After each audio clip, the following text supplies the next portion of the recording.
Bună seara tuturor!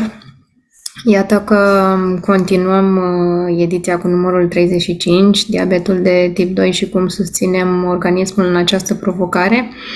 În seara aceasta o avem alături de noi pe Alina Fulberti, care va împărtăși din experiența ei și cum vede nutriția în momentul în care ne confruntăm cu această situație.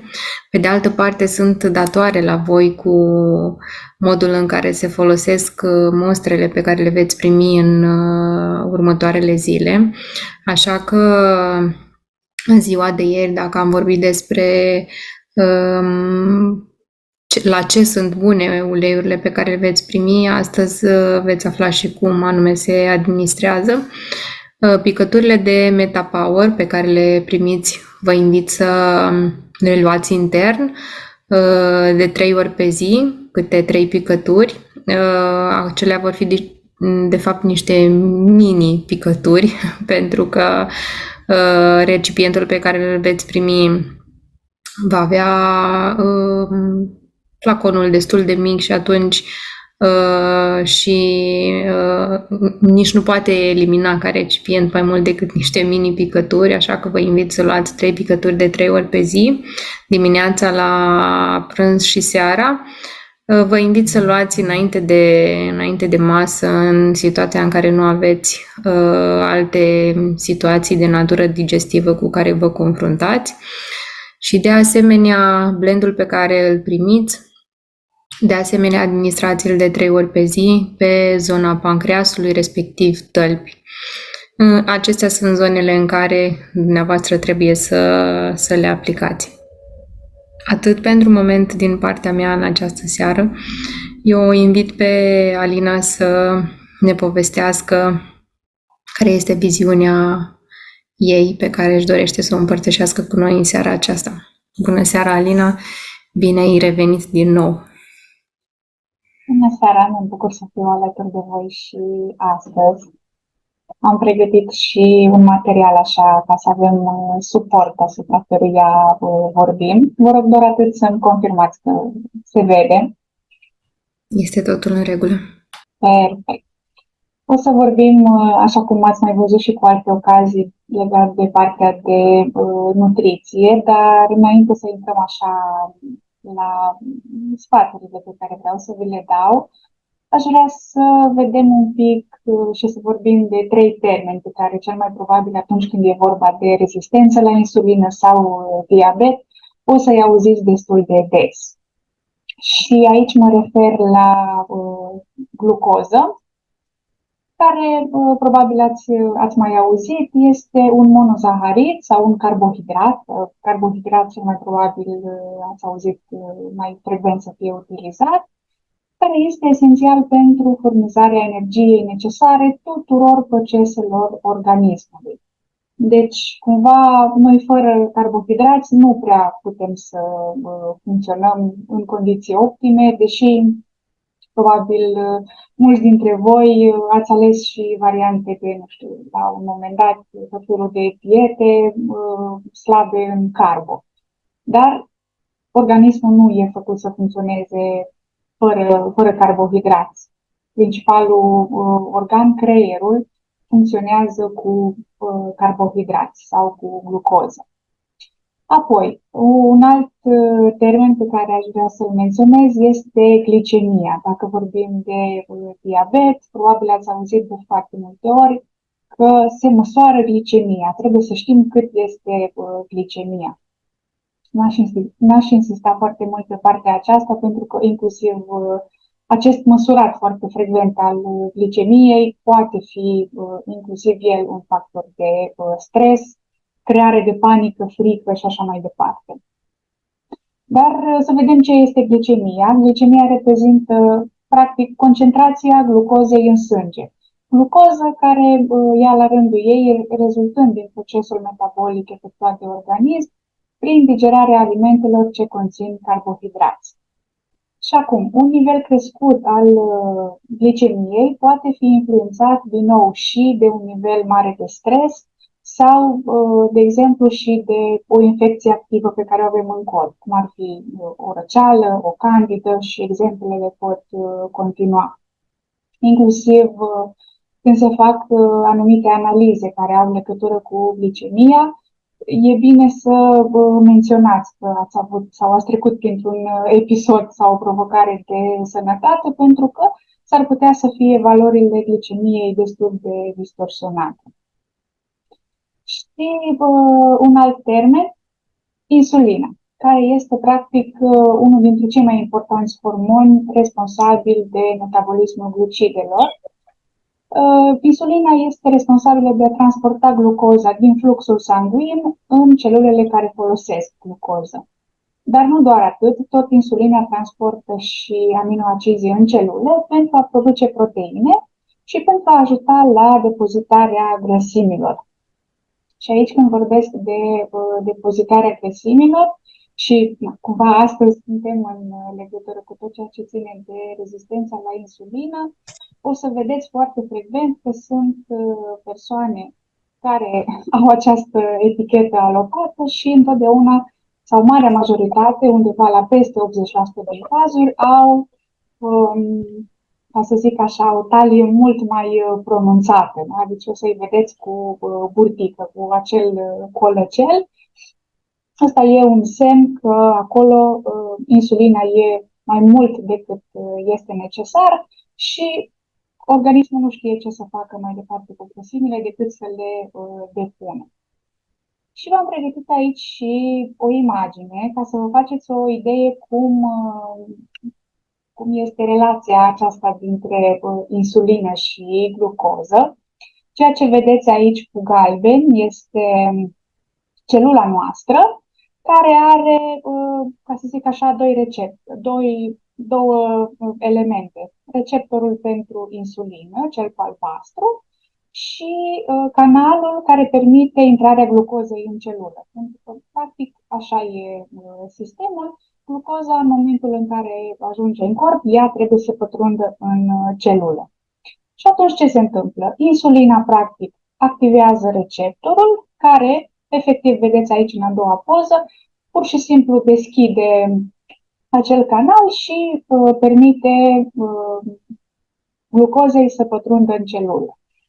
Ca un exemplu așa mai simplu, ar fi celula este ca un lacăt, iar insulina este cheia. Deci, practic, atunci când vine cheia, vine insulina, deschide lacătul și glucoza poate să intre în celulă. Lucru diferit în momentul în care avem rezistență la insulină sau diabet de tip 2. Acestea două sunt destul de asemănătoare, ca să zic așa, pentru că, practic, rezistența la insulină este o formă de prediabet. O perioadă îndelungată, dacă suntem rezistenți la insulină, practic vom ajunge la diabetul de tip 2. Atenție, la diabetul de tip 2, care este diferit față de diabetul de tip 1. Dacă vorbim de rezistența la insulină, aceasta apare atunci când corpul nostru nu răspunde cum ar trebui la acest hormon, ceea ce afectează absorbția glucozei. Acest lucru crește și riscul apariției diabetului, așa cum am menționat și anterior, dar și a altor afecțiuni, care pot să fie afecțiuni cardiovasculare, afecțiuni ale rinichilor, afecțiuni ale vederii și așa mai departe. Lista poate continua. În cazul diabetului de tip 2, acesta apare atunci când glicemia, glucoza sau zahărul din sânge, este prea mare. În această situație, pancreasul secretă insulină, însă celulele nu răspund normal la aceasta. Ca urmare, pancreasul va produce și mai multă insulină pentru a încerca să facă celulele să preia glucoza din sânge. În cele din urmă, acest proces având loc de atât de multe ori, pancreasul pur și simplu nu mai face față să secrete și mai multă insulină pentru a depăși acea rezistență. Și la fel, v-am pregătit aici două imagini ca să puteți așa cumva să faceți diferența dintre cum este situația în caz normal și cum arată situația atunci când e vorba de diabet de tip 2. Da? Deci avem aici pancreasul care secretă insulină și pur și simplu receptorul insulinic aici este blocat și atunci dacă receptorul este blocat e ca și când practic glucoza nu mai reușește să pătrundă în celulă. Așa cum am dat exemplu anterior cu lacătul și cheia, imaginați-vă că pur și simplu în cazul diabetului de tip 2, insulina sau cheia nu mai este cea potrivită pentru a deschide acel lacăt și pur și simplu glucoza rămâne din afară, nu reușește să pătrundă în celulă. Acum, ca și factori care măresc riscul apariției diabetului de tip 2 și simptome, ca să zic așa, din păcate, în medicina alopată, pur și simplu este menționat că nu prea se cunosc cauzele exacte, ceea ce pe noi ne duce așa cumva mult mai departe, pentru că noi deja știm că de obicei provocările de sănătate își au ca și cauză undeva mult mai în profuzime decât în simptomatologia fizică, ca să zic așa, și aici vorbesc despre emoții în principal. Dar cu toate astea e bine să ținem cont și de alți factori, cum ar fi greutatea, lipsa activității fizice, da, cumva în toată perioada aceasta încercăm să ne mișcăm cât mai puțin și am făcut cumva din confort un scop al vieții pe care îl avem. Alte cazuri de diabet în familie și vârstă. De asemenea, diabetul de tip 2 poate fi ușor ignorat, mai ales în primele etape, pentru că acesta pur și simplu nu se manifestă cu simptome. În momentul în care apar simptomele, deja acolo e clar că treaba e ceva mai avansată, mai cronică. Și v-am lăsat aici câteva exemple de simptome care pot apărea și ar fi senzația continuă de foame, senzația de sete, glicemie ridicată, furnicături ale membrelor, urinări frecvente, vedere încețoșată și scăderi sau urcări bruște în greutate.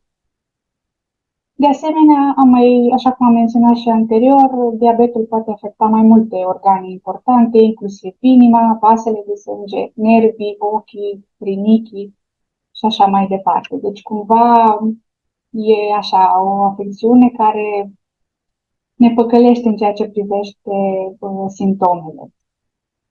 Ca și parte de regim alimentar, așa cum am menționat și ieri Simona, ne-a dat acolo un procentaj dacă ne îngrijim și pur și simplu avem grijă să ne scădem greutatea cu măcar 10% ca și procent, deja se poate vorbi de o îmbunătățire foarte, foarte bună în ceea ce privește rezistența la insulină. Așa că dacă vorbim fie de rezistență, fie de diabet de tip 2, este posibil să poată fi ținut sub control. Doar că e important să avem o alimentație echilibrată. Și aici aș vrea să menționez și să vorbim așa un pic mai pe larg legat de alimentație. În momentul în care o persoană este diagnosticată cu această etichetă, ca să zic așa, de obicei e destul de greu de acceptat și în momentul în care îi se spune nu mai ai voie aia, nu mai ai voie aia, nu mai ai voie aia, pur și simplu pentru ei e ca și când s-a terminat lumea. Și aici nu pot să nu menționez un pic și partea de felul în care ei abordează sau felul în care au ei așa câteva caracteristici. Și o să observați și cred că o să puteți să-mi confirmați persoanele care au această etichetă de diabet sunt în general persoane care sunt destul de încăpățânate și cumva tot timpul consideră că sunt nedreptățite și că totul se întâmplă doar lor și doar lor le merge totul pe dos.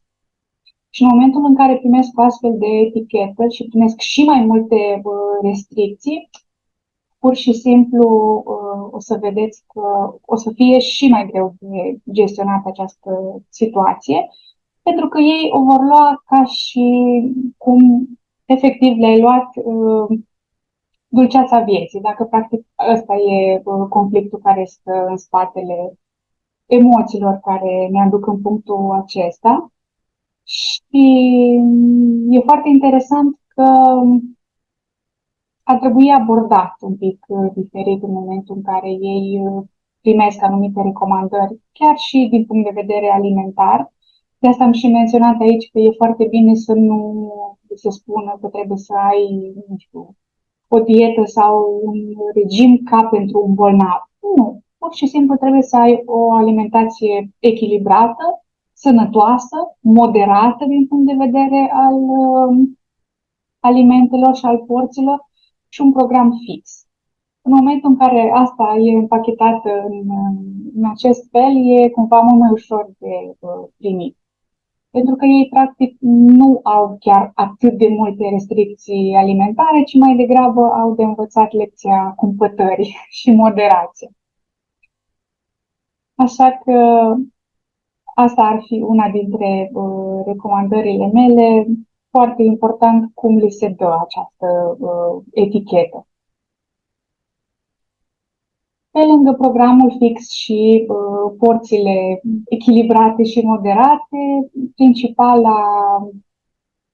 aport pe care persoanele acestea trebuie să țină cont atunci când e vorba de alimentație sunt glucidele. Da? Deci cumva să avem grijă de acel zahăr care intră în organism sau glucoză, pentru că deși în momentul când auzi o astfel de etichetă tind să crezi, gata, fără carbohidrați, fără pâine, fără zahăr, fără nimic, de fapt e exact invers. Doar că e important să avem carbohidrați de calitate și carbohidrați cu eliberare lentă. Și așa cum puteți vedea, avem nevoie de un aport destul de mare, undeva de aproximativ 55% din aportul zilnic de macronutrienți. Deci, cumva, carbohidrații sunt inclusiv peste proteine și peste lipide. Se vor alege carbohidrați complexi, cu eliberare lentă. Aceștia prezintă o calitate superioară față de carbohidrații simpli și ei previn variabilitatea glicemică și conferă o senzație crescută de sațietate. Cum am văzut și anterior, că printre primele simptome e acea senzație continuă de foame. Asta pentru că nivelul de insulină este foarte mare, scade brusc de cele mai multe ori și atunci e acea senzație continuă de foame. Cu cât noi alegem să folosim carbohidrați complexi cu eliberare lentă, cu atât acele spike-uri de insulină, da, care merg în sus, scad brusc, iar cresc brusc, iar scad brusc, vor fi ceva mai constante, nu va fi așa o diferență atât de mare între ele. Și atunci e mereu important să alegem alimente cu indice glicemic mic. Primele pe listă clar vor fi legumele cât mai diverse și în cantitate cât mai generoasă. Apoi fructele, într-adevăr, acestea într-o cantitate ceva mai moderată pentru că conțin fructoză, care la bază este tot un glucid, însă diferența dintre zahărul rafinat, de exemplu, este faptul că glucoza din fructe reușește să pătrundă în celulă. Leguminoasele apoi, năutul, fasolea, limpea, mazăre, însă acestea e bine totuși să fie în cantitate moderată. Pseudocerealele, cum ar fi hrișca, quinoa, chia, din nou, chiar recomandate în acest caz.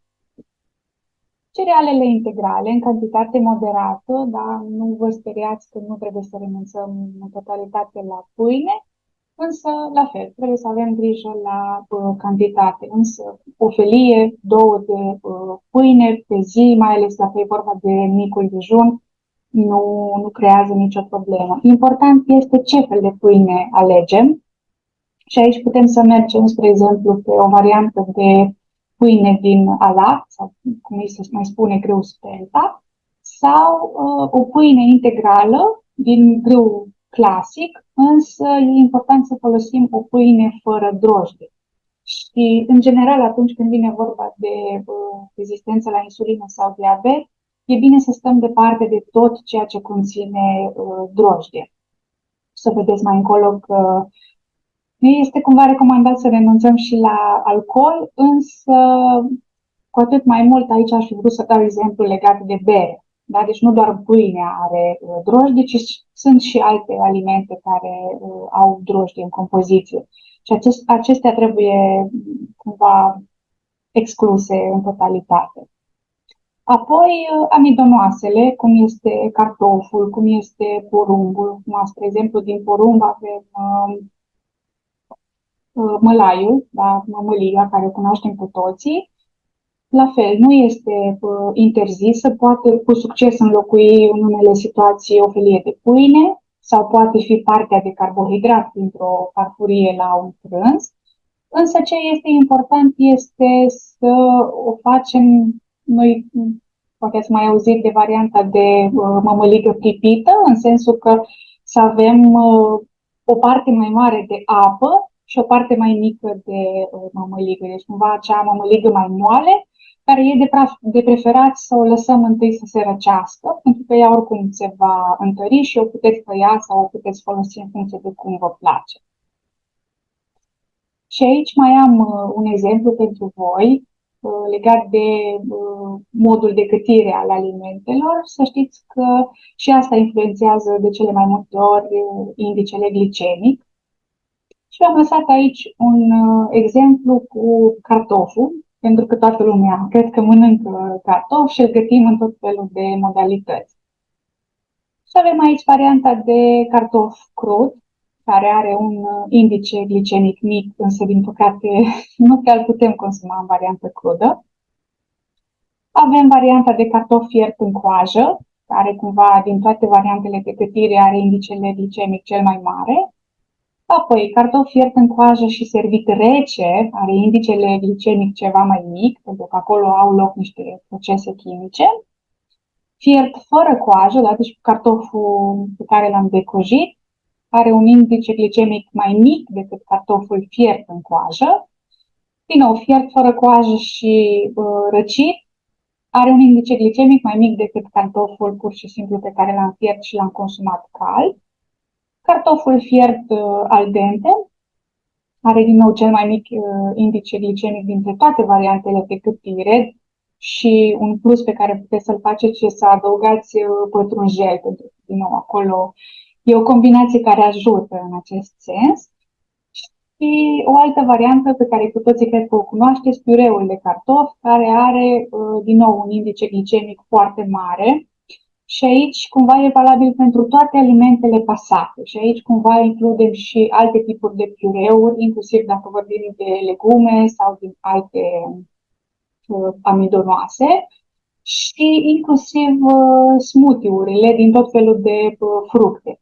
De ce se întâmplă asta? Pentru că pur și simplu sărim peste o etapă de digestie. Știm că digestia practic începe de când am băgat alimentul în gură. E absolut necesar să fie mestecat, să ne folosim de saliva pe care o avem în gură, pentru că practic de acolo începe procesul de digestie. În momentul în care noi facem piureuri pasate, în momentul în care le înghițim, pur și simplu nu mai e nevoie să le mestecăm. Alimentele pe care, pireul pe care îl înghițim nu prea intră în contact cu saliva noastră și ajunge în stomac, să zicem, deja predigerat, deși nu e neapărat corect spus, și va fi eliberat foarte, foarte repede, adică va ajunge foarte rapid glucoză în sânge. Și atunci, cumva, când e vorba de rezistență la insulină, diabet, dar nu numai, e valabil și pentru cei care nu au astfel de provocări, e mai bine să stăm cât de mult se poate departe de piureu, tocmai din acest motiv. Pentru că, efectiv, să sare o etapă din partea de digestie. Și atunci, bineînțeles, avem din nou spike-uri de glicemie. Și v-am lăsat aici tot așa un tabel atunci când mâncăm alimente cu indice glicemic mare și vedeți aici cum se ridică nivelul de glucoză la un nivel foarte înalt, după care scade brusc și pur și simplu în momentul în care scade brusc, aici apare acea senzație cruntă de foame în care efectiv ai zice aș mânca orice pentru că nu mai pot să mai rezist. Și mai jos, tot așa un grafic în care avem un exemplu de alimente consumate cu indice glicemic mic, în care pur și simplu vedem că nivelul de glucoză nu este la fel de ridicat ca și în graficul de mai sus și atunci automat și scăderea e cumva mai lină și atunci cumva și senzația de sațietate e prelungită pe o perioadă mai lungă. Pe lângă carbohidrați, bineînțeles, nu vom lăsa deoparte nici celelalte două grupe de macronutrienți și aici vorbim de proteine și grăsimi. Ca și proteine avem aproximativ 20% din aportul zilnic de macronutrienți, însă cu mențiunea că aici vom avea nevoie un pic așa din nou să alegem dintre alimente, pentru că pancreasul nu are nevoie de alimente cu încărcătură hormonală mare, cum ar fi, de exemplu, laptele de vacă, carnea de vacă se vor evita. De ce? Pentru că pancreasul va, cum am zis și înainte, secretă foarte multă insulină și deja este într-un stres. Și atunci nu-i mai dăm și mai mult de lucru decât are deja. Este recomandată carnea albă, carnea roșie, cu încărcătură hormonală mai scăzută, cum ar fi peștele, iepurele, curcani, pui, însă important dintr-o sursă sigură, da, crescute la țară, crescute curat, nu din supermarket, pentru că, din nou, acolo influențează foarte mult aportul hormonal, pentru că știm cum sunt crescute animalele pentru industrie.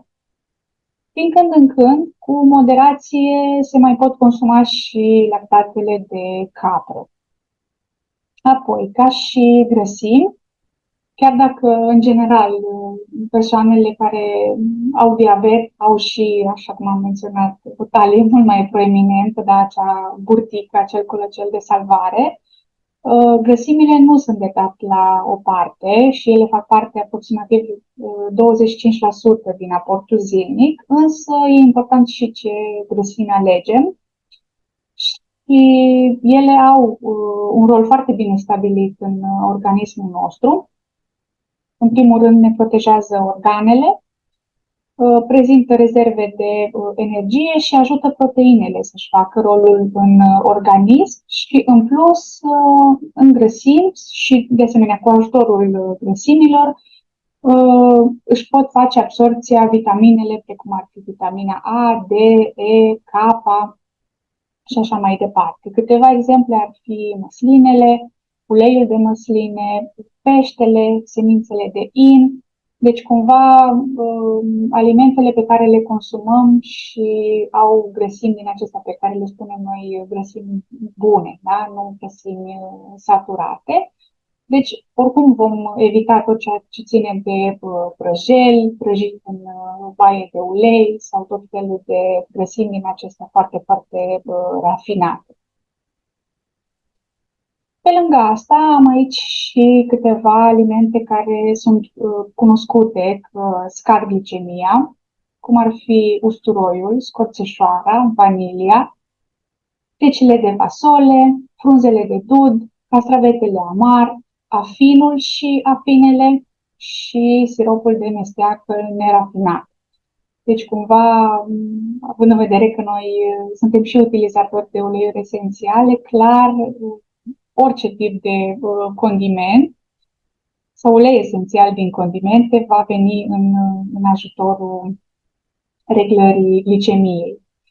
Din nou, nu îndulcitorilor artificiali și am pus așa cu semnul exclamării pentru că, practic, ceea ce se întâmplă în corp e mai rău decât dacă am mânca zahărul alb pe care îl cunoaște toată lumea. De asemenea, nu îndulcitorilor aceștia care fac reclamă cu 0 calorii, deși pe toate etichetele se spune că nu ridică glicemia sau nu influențează, nu e chiar așa și o să puteți să căutați pe internet. Sunt studii făcute în acest sens. În momentul în care folosești un îndulcitor sintetic, care e zero calorii și promite că nu ridică glicemia, dacă e asociat cu orice alt aliment care are măcar o valoare energetică, chiar dacă e vorba de o singură calorie, creierul nostru pur și simplu învață. Și e suficient să facem asta o singură dată, nu e nevoie să repetăm de 10 ori. Pur și simplu învață că substanța aceea asociată când vine cu un aliment care are valoare energetică, va învăța să ridice glicemia, chiar dacă următoarea dată vei consuma acel îndulcitor doar simplu. Și aici pot să-ți dau exemplu, o cană de ceai în care ai adăugat îndulcitor sau o cafea. Noi știm așa cu toții, cafeaua are 0 calorii, nu e chiar 0, are acolo un 0, ceva, dar pentru organismul nostru e suficient ca să o detecteze. Așa că mai bine folosiți îndulcitorii naturali, chiar dacă au ceva valoare energetică, da? Chiar dacă sunt considerați carbohidrați, în cantitate moderată, dar lăsați toate produsele sintetice deoparte pentru că nu vă ajută cu nimic.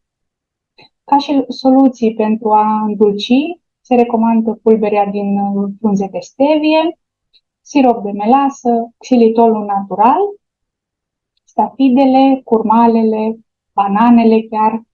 Spre exemplu, din curmale se găsește inclusiv zahăr, deci curmale uscate care sunt apoi măcinate și efectiv se pot folosi ca și zahărul clasic, dacă e neapărat acolo o chestiune de obișnuință. Se poate face sirop de curmale, se lasă pur și simplu curmalele la hidratat peste noapte, după care se dau printr-un blender și se obține acea pastă care se păstrează fără nicio problemă în frigider aproximativ o săptămână, 10 zile și se poate îndulci orice preparat folosit. De asemenea, bananele, important este să nu fie chiar foarte, foarte coapte. Și, din nou, cum am menționat, fără prăjeli, fără folosit ulei și grăsime în exces, dar și alimente procesate în exces, fast food, dulciuri rafinate, zahăr, e cât mai bine să stați deoparte de ele. Dar asta se recomandă nouă tuturor, nu doar provocărilor de sănătate. Și nu în ultimul rând, aș vrea să menționez și partea de hidratare și partea de mișcare, pentru că senzația de sete e una dintre senzațiile bine cunoscute de persoanele care au diabet. Și aici pur și simplu apare senzația pentru că nu reușesc acele persoane să se hidrateze cum ar trebui. Și hidratarea întotdeauna se face cu apă, nu cu sucuri, nu cu tot felul de băuturi carbogazoase, cu îndulcitori și revin din nou la acești îndulcitori de tip 0. Deci ne hidratăm cu apă sau suplimentăm cu ceai neîndulcit. Da? Și ceai nu foarte mult, nu știu, da un exemplu de o cană, 2 pe zi, pentru că și unele ceaiuri la rândul lor pot deshidrata.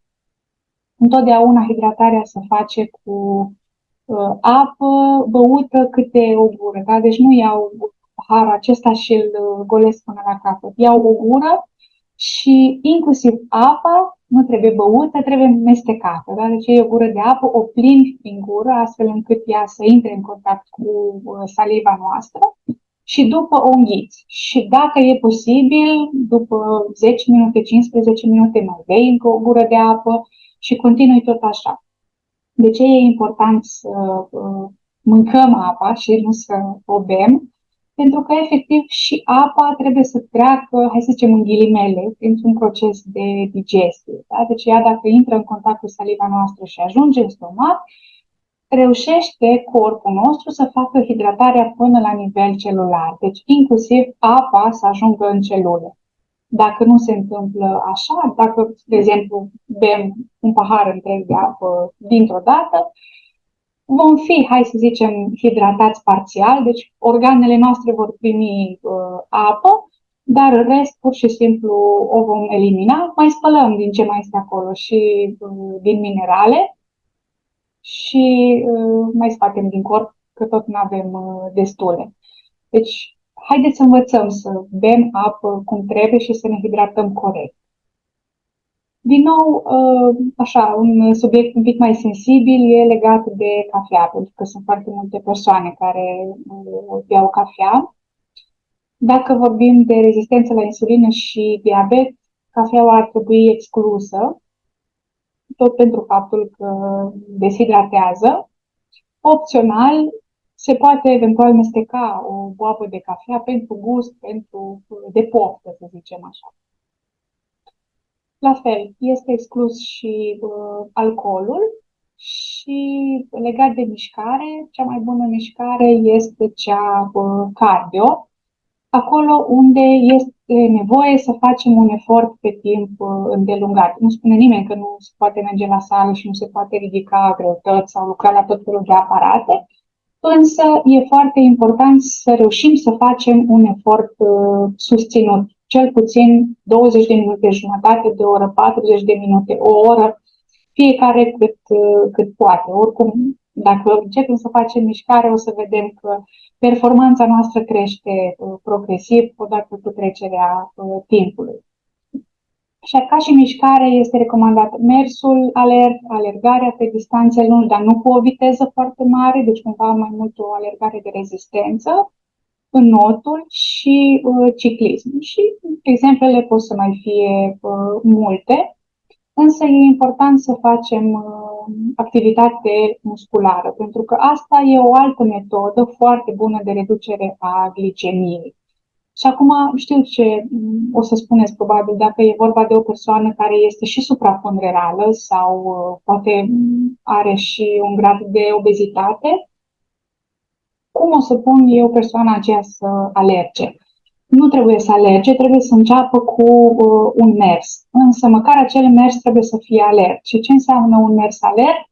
Înseamnă să-ți păstrezi ritmul și să mergi într-atât de repede încât să poți să vorbești fără să gâfui.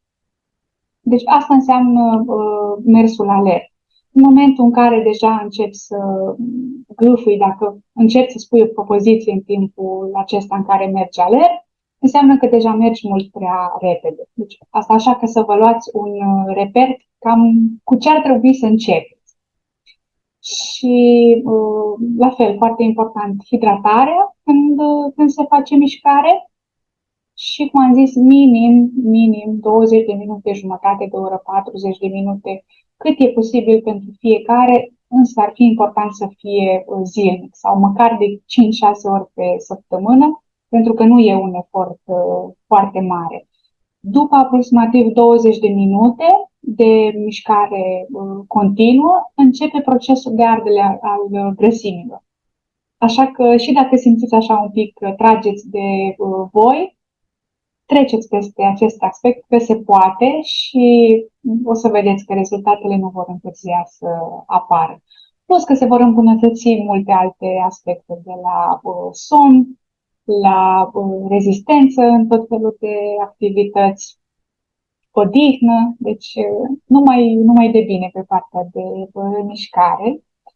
Și nu pot să nu menționez și suplimentele alimentare de la doTERRA și uleiurile esențiale, așa cum a menționat și Simona ieri, le voi menționa și eu astăzi și nu uităm în primul rând de LV-uri, da?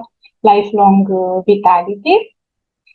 La fel, kitul cu MetaPower, voi o să primiți în protocolul din această săptămână doar uleiul MetaPower, dar pe viitor e bine să țineți cont de kitul complet.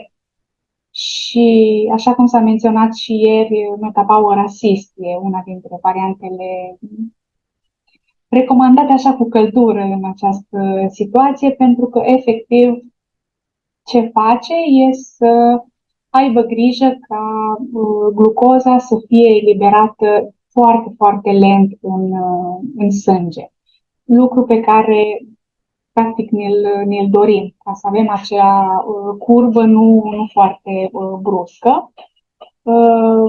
MetaPower Assist are inclusiv extracte din frunze de dud, pe care le-am văzut anterior că sunt responsabile de scăderea glicemiei, plus uleiuri esențiale și alte ingrediente bine studiate în acest sens.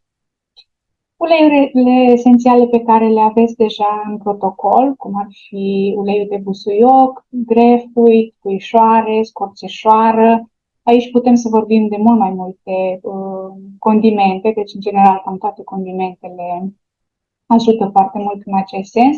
Citricile, cumva grefuitul e favoritul dintre ele, dar putem să folosim și lemon, și bergamotă, și lime, și portocala sălbatică.